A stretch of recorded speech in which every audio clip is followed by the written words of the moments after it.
Hi there. So this video will be the second example we'll cover on statically indeterminate axially loaded members. This example is a little special because the axially loaded members are part of a bigger system, and the idea is you will use the information about their deformation to be able to solve reactions for the whole system or the whole structure.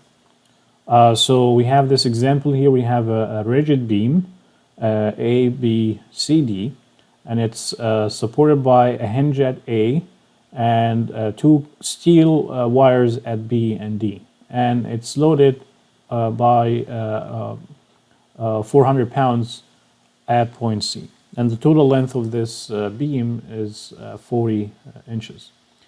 So what we need to find here is the wire forces that are supporting the beam against the load at C. And some information we're also given is the modulus, Young's modulus of the steel and the area of the each one of the wires, which is 0.1 inch squared. So the first thing, once you have a system like that or a structure, is you draw the free body diagram and figure out how many unknowns you have. So I draw here the beam, focus on the beam itself, and the wires are acting as a two force members. If you remember that from statics. So I represent each one by a force in its dimension. And the hinge at A has only two reactions, AX and AY. And if this is a 2D problem, so I have three equilibrium equations. I will try to apply each one of them right now. So sum of forces in X will be equal to 0. I don't have any loads in the X direction, so that means AX is equal to 0. Actually, there are no loads and there are no reactions also, and the X is only AX in itself, by itself, so it's AX is equal to 0. Now if I move to the next equilibrium equation, I have the sum of forces in Y, or the sum of the moments.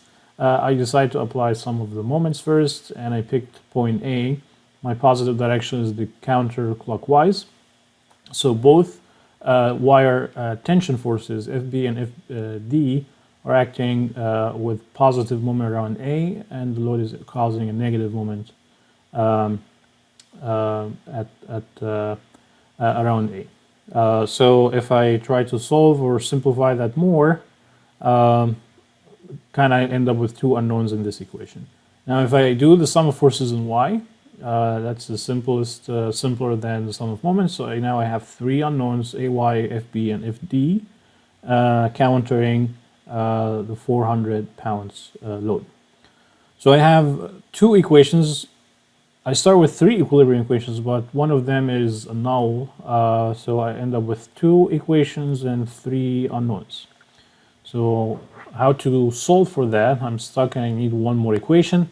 So kind of our superhero here is the kinematics information that we can learn and apply in this structure.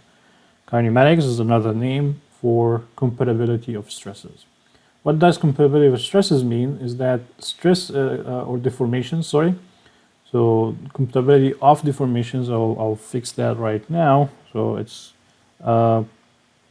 this is compatibility of deformations.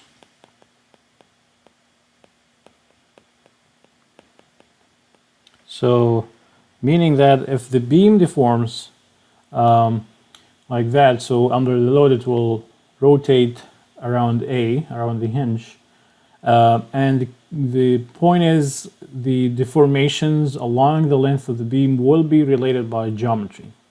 Well, one thing will allow us to do that is that kind of rigid word that I'm using with the beam. So the beam is rigid means that it stays linear, it stays with no deformation in itself. Because if you think about it, there is a load somewhere here in between, like if I draw it, there's a load here, right? And there are two supports here and here, and one support here. So probably it will deform something like that, right? So I'm not considering the deformation of the beam because that will change the linear relation and linear geometry between the deformations along its length. So rigid beam here is a very critical assumption to make. And it's a valid assumption because if it is, nothing is rigid enough to skip or avoid deformations.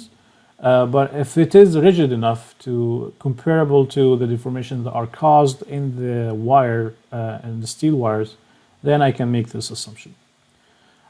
So now the key here, I need to figure out from the geometry what type of relations and formulas and equations I can come up and relate between the different deformations I have.